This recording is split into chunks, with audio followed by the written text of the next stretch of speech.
Welcome to Ivycreates. Thank you so much for being here. We appreciate you.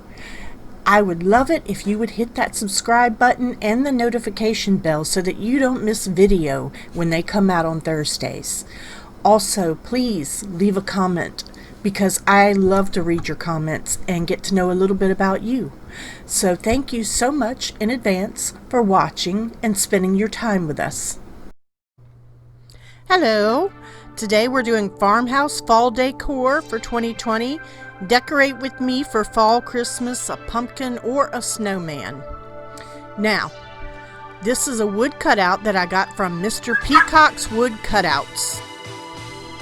My wood cutout from Mr. Peacock's Wood Cutouts was very inexpensive, and I love it. It's going to be perfect for doing a reversible fall to winter decor front door hanger. Welcome to Ivycreates. Please subscribe, share, hit that notification bell, show me that you like it. Okay, I had actually painted this on accident, so I had to go back over it with some white so I could repaint it again for y'all.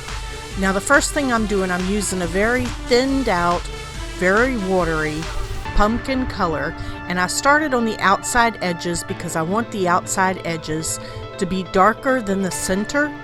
Imagine that there is a center line down the center of this whole little cutout, and what you want to do is follow the semicircle pattern from the from the outside to all the way to the inside middle, and you want to make it a little darker towards the outside edges and brighter toward the middle, and that gives you your rounded shape, the rounded feel. And you don't even really have to pick your brush up on a lot of these things, and if it's watery enough, then you can actually move the paint around quite easily, and it won't be too harsh anywhere you look, as you can see by the way that I'm doing the head on our little pumpkin person. And it just adds, you can add in some extra little stripes, and this gives you your indentations that are in the pumpkin as you do it. And if it's, like I said, my paint is very watery here, so that I can get that total feel and just kind of line it so I know that when I'm painting, it's going to show, it already has a pattern, so to speak. And like I said, start with the outside edges and meet in the middle so that you get that rounded feel, and you just want to follow the curve of the cutout. And when you get to the middle, it's going to change and go the opposite direction until you reach the other edge. Now these are Americana Paints. I did put Dixie Belle down originally on it just to give it a background, and these are the paints that I mix myself pretty much. This is a pumpkin color, and I have a lighter pumpkin color going in here, lighter orange. I do lots of different colors in my paintings, and with the colors that I do, I always add a little something extra. I gotta have my magic, so I add a little something extra to most of my colors, which is usually a touch of royal gold folk art paint. Americana is my go-to for almost every other acrylic, and so I just mixed up a little bit of different colors that I have. And if you learn how to mix your own paint, then you will save yourself so much time and so much money, because you won't be out hunting for one particular color. You can make it yourself. And if you want to know more about that, just leave a comment down below and I'll be glad to put a video up on how you should mix your paints. I generally use mostly acrylic or latex paints.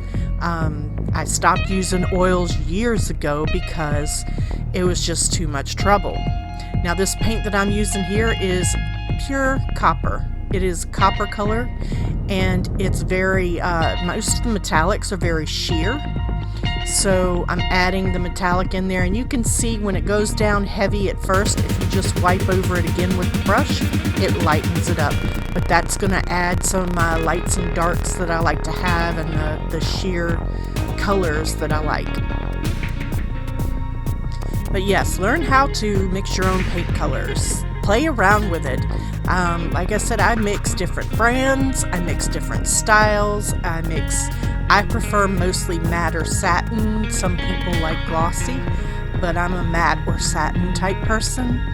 I had a bad experience with some glossy when I was younger because I was painting a room and I didn't stir it up enough, and so half the room was glossy and half of it wasn't. It was horrible. Since then, I've not used a single glossy paint. So you can start to see how this is really going in with all the colors, and I've got to dry it off a little bit because at this point it's pretty wet with all the different colors that I put on. Even though acrylic is very fast drying, I did want to go ahead and give it a little bit of dry time before I do my next steps.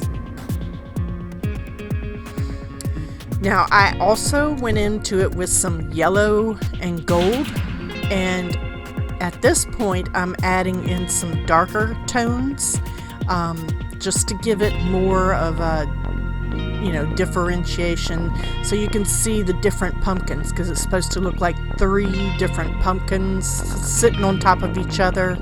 And I could have done these in grays and whites and many other colors, if I wanted to, the more popular colors, but it doesn't show up well on camera.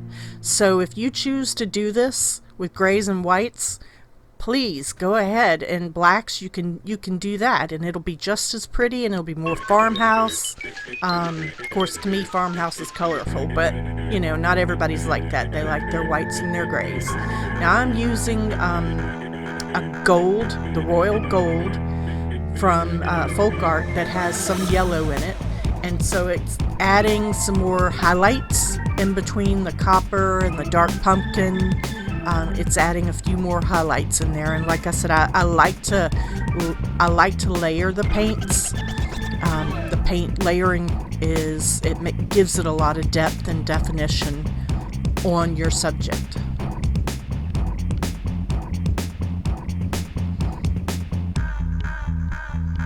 If you have any questions or comments, please leave them below for me, and I will promise to get back to you.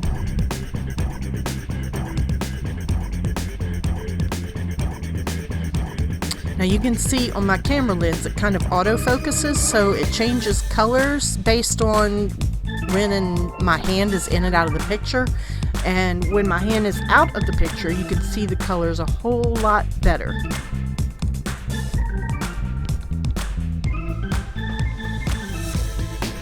Alright, so there we go. That's our basic little pumpkin person. So now I've got some felt, and this black felt that I got, it's really stiff, like super stiff, like almost like cardboard stiff. And then the brown and the green felt that I have is just like fabric. It's soft. So this is what I'm going to make a hat for my pumpkin snowman. And I was trying to figure out the sizes and the shape of the hat that I wanted, and so I could cut it. And I had the most awful time trying to cut with these scissors because I was cutting through both sets of felt, and the black felt is really it's really tough. So I wanted to go ahead and cut out all the size and the piece, and what I should have done really was use chalk or a marker or something and drawn it out, and that way I could have just cut it and it would have been done. But no, I like to make my life difficult, do it the hard way. But you do it however you want to do it. That's your thing. So, as Bob Ross would say, happy little trees, happy mistakes. They're not accidents.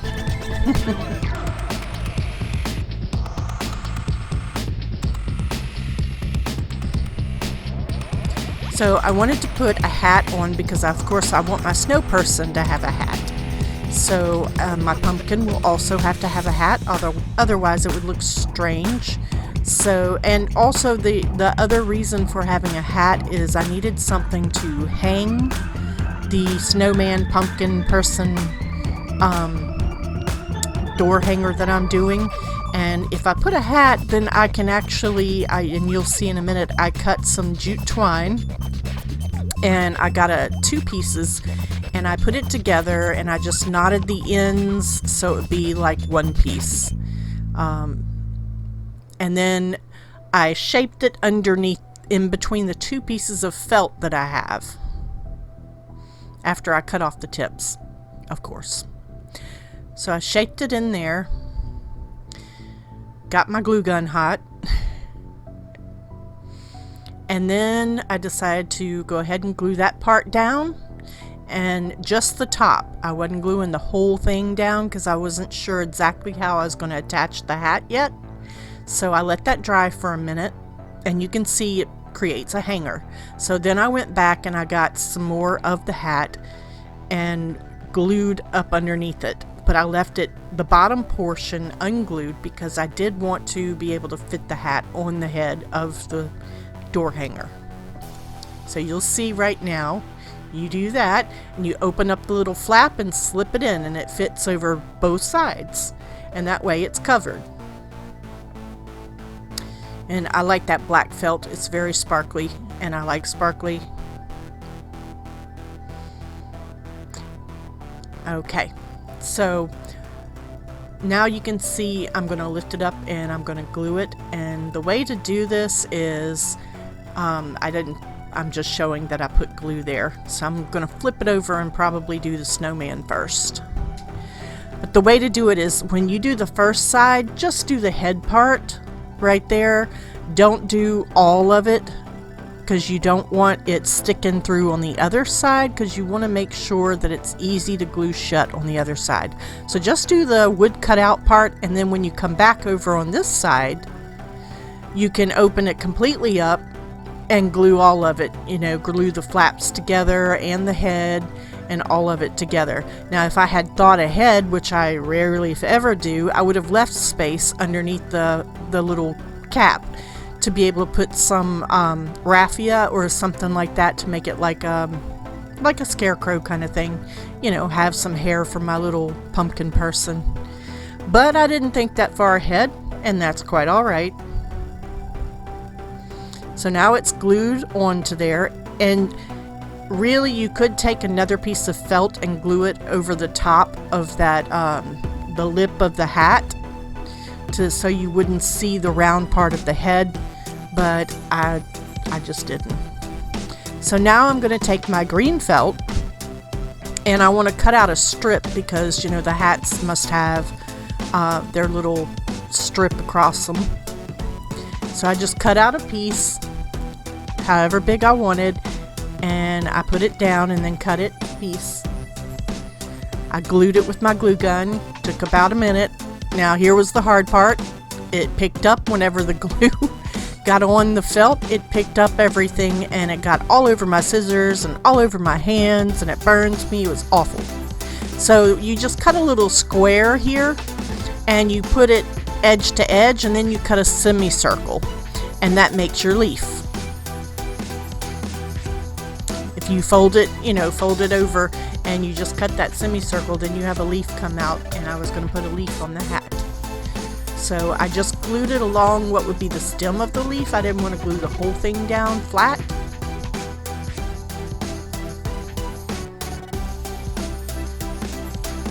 Please leave me comments and let me know what you think about this. And subscribe to my channel and hit that notification bell so you don't actually miss one of my fantastic videos. So this is a tin ribbon that I found in the wedding section of Hobby Lobby, and I am so in love because it's like a tin ceiling kind of thing. If you like that, I'm just in love with this, and I want to use it on everything. So I thought that would be the perfect band for our snowman cap. And believe me, when you put hot glue down, that tin does get hot, so be careful and not burn your fingers. Now here was my attempt. I was trying to do the shortcut of putting the extra glue on there, but it didn't quite work out for me, so it was just giving me a hard time that day, the whole glue gun. So I found a sunflower, and I trimmed it back on the back of it so that it wasn't raised or anything, and then I put the glue down on it. after I got the glue gun to cooperate, and then I just sat it down on the brim of the hat and added a little extra glue where I thought it needed it.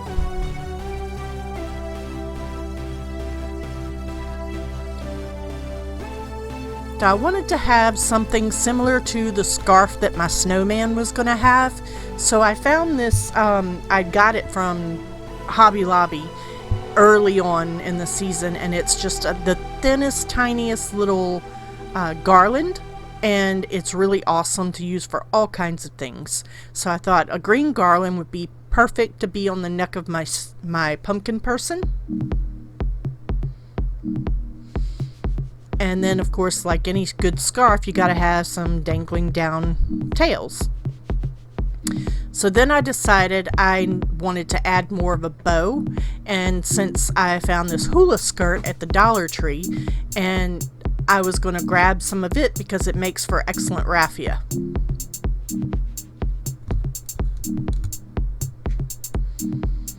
Now all you do is you cut off what you need, and then you tie a little knot into the rope on the end so that it won't all come off, and so you just cut a little bit as you need it each time.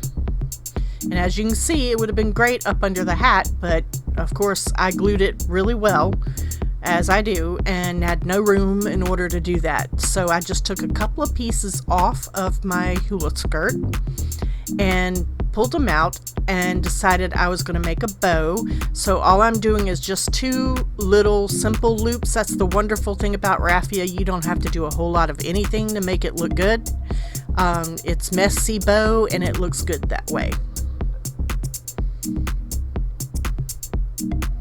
So I cut some more jute twine, and I wanted to tie the bow with the jute twine just to make it easier, and ended up I wanted to add some of the jute twine into the bow. Now there are many things that you can do with this.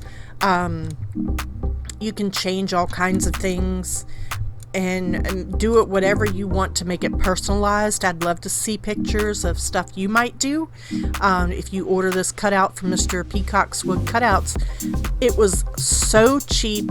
I mean, so cheap. So please go ahead and order it, and you can try this along with me, and I'd love to see whatever yours come out to be.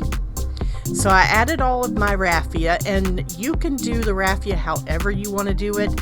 You don't even have to make anything resembling a bow. Just put a bunch together and tie some jute around it, and then fluff it out.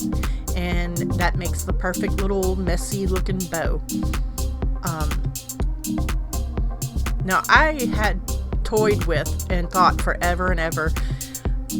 I've looked up faces for pumpkins and all kinds of stuff, and I just could not come to a solution on the face that I wanted for this guy, so I just left it without one.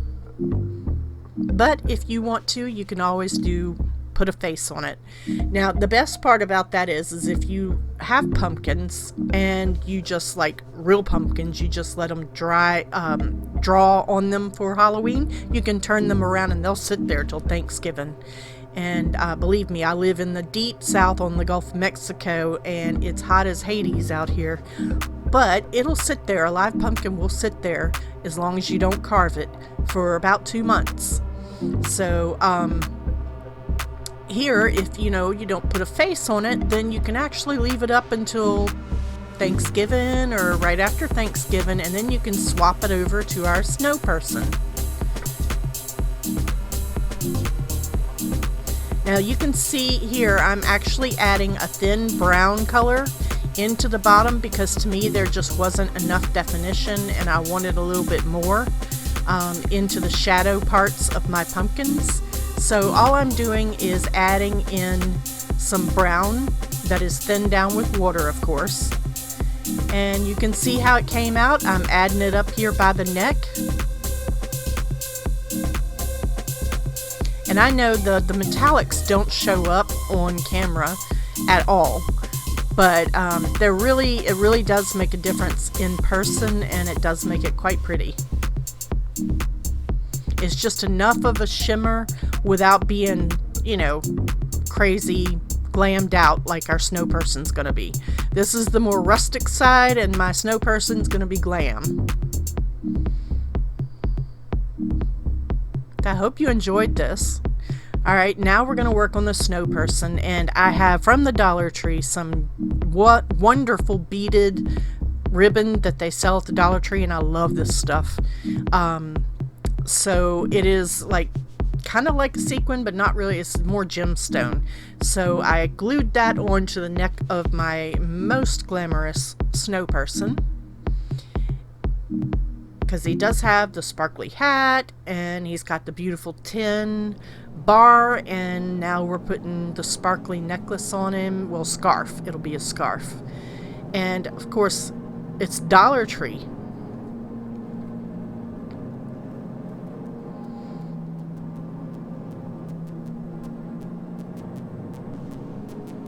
So now I'm just looking for the tails of the scarf and which way goes best.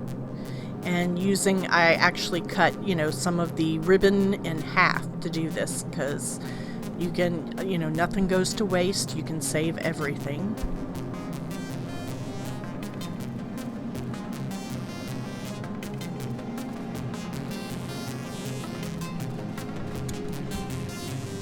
So here I was trying to figure out, I'm going, you know, I don't know what to do as far as a face. I didn't have to put a face on this snow person, but I thought I would. And also, of course, I do need some buttons down the front, because every good snow person has to have buttons. And I know you can't really tell, but I put a really, really thin coat of white paint on this side, because you'll see in the end what I plan to do. Now, I looked at the pretty flowery, the pretty beads, ribbon, whatever it is, and it just wasn't big enough. So I took a silver chenille stem, and I put a little bend in the bottom, and then between my fingers I just spun it around to look kind of like you would one of those old-fashioned lollipops. You just want it in a round circle, and this is going to be the button for my super glamorous snow person, and it's also going to be the brooch on their scarf.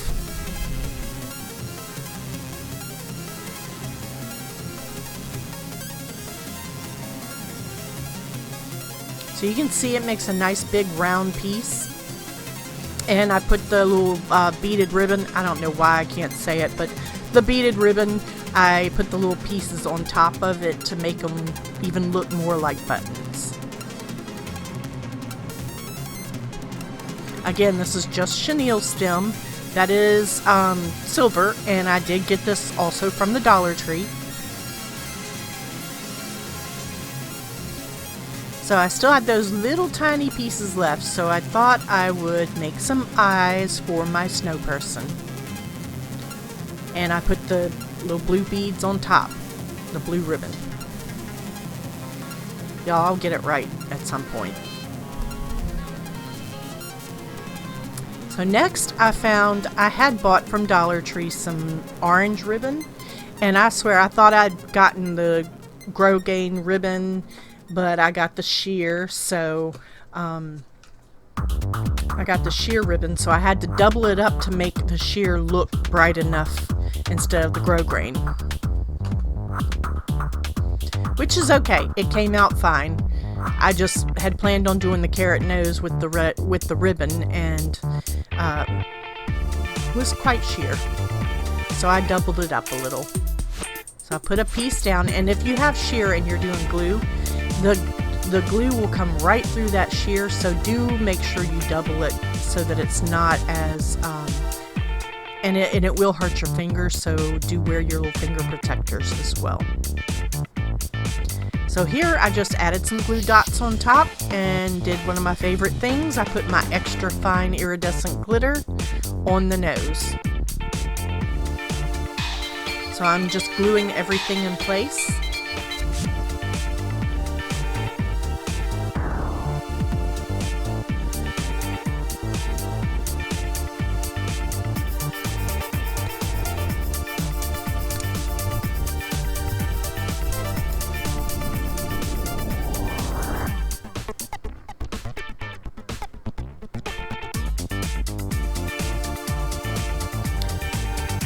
Okay, so I went and cut the remaining little blue ribbon down to tiny little pieces. And that's why I love this stuff, because I can use it all different kinds of ways. And I just put that on the eyes. So now you could leave it at that and be done with it, because she is pretty glamorous, or he, or whatever. It is pretty glamorous. But I have something that I love to use, which is snow text. And this is a textured, and what I do when I go and dip into the water cup is I'm actually getting water on my brush and I'm adding it to whatever paint pot I'm using, in this case the snow text, and I mix it up real good. Now I will say one thing, don't use a paintbrush, use a palette knife. I don't know if it's lazy or what, I always use brushes for everything, and this is a really excellent way to ruin your brush. So you're going to put the snow text down, you're going to pick it up in globs, which is another really fantastic reason to use a palette knife. And you can't see the texture real well, so I turn out the light so you can kind of see some of the texture. But you're going to glob it out of this and sit it on your project. And then just kind of dab it around real gently.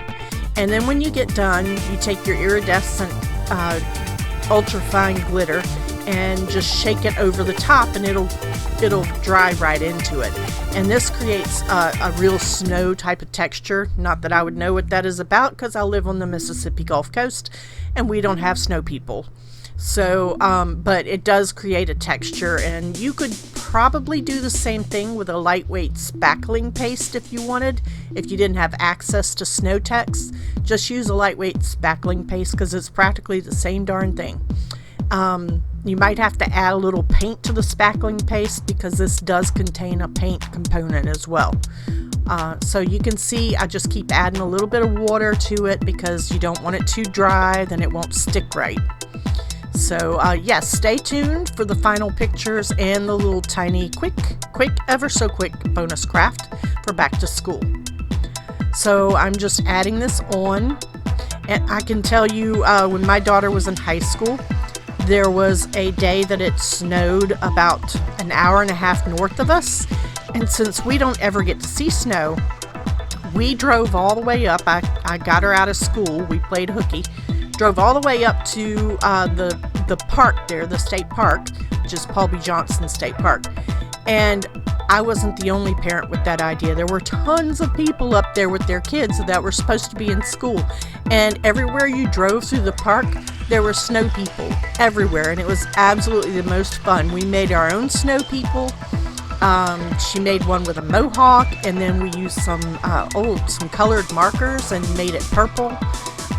It was just a lot of fun that day, and everywhere you drove through the park you would see snow people, all different kinds, and that's something that you never ever see around here. So it was a lot of fun. So now you can see I'm just literally scraping it off of the brush and adding more water to my project so that it has something to stick to. And you just want to dab it. You don't want to brush it at all. You really don't.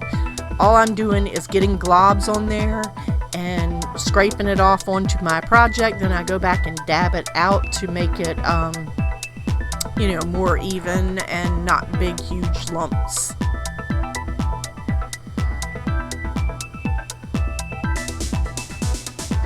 And I go through each time and add my iridescent glitter, because, gotta have some magic. Please subscribe and share and like, and leave me a comment. Let me know what you thought about this project. I love things with dual purposes. That always makes me happy.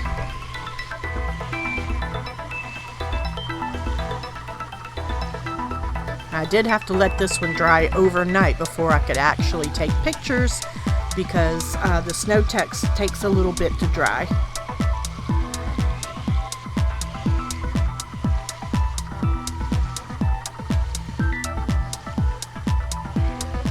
That's what the snow text looks like, and I really should buy it by the gallon. Of course, the spackling paste, the lightweight spackling, is probably a lot cheaper than that stuff is. So I'm just adding the last bits of glitter. Make sure it's nice and sparkly, as if, you know, the scarf and the buttons and the other stuff, the already glittered hat, if that wasn't enough, I have my iridescent glitter on top of the snow.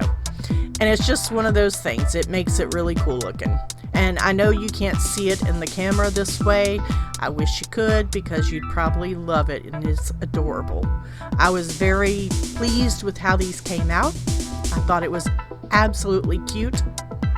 And thank you so much for watching, and stay tuned for our little quick, very quick bonus craft and pictures, the final pictures, which came out really nice for our pumpkin snow person.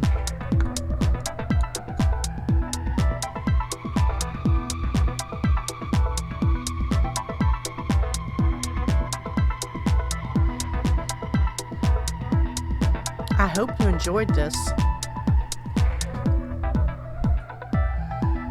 So here's one picture on the door, and then I have some pictures outside of how it looked.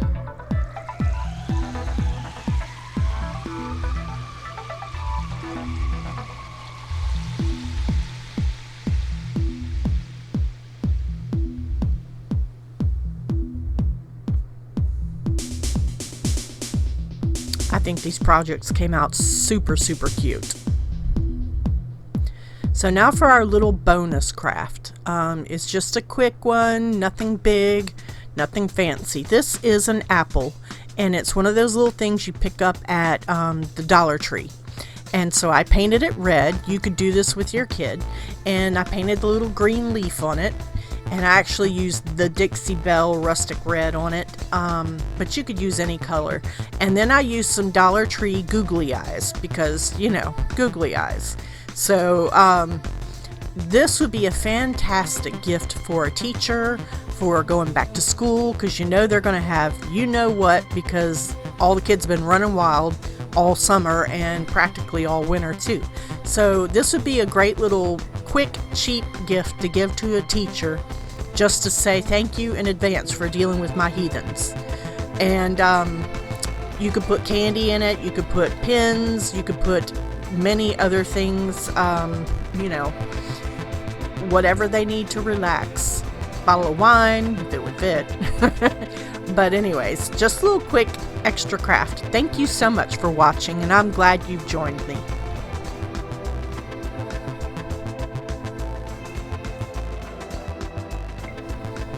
Hi, did you click that subscribe button and the notification bell?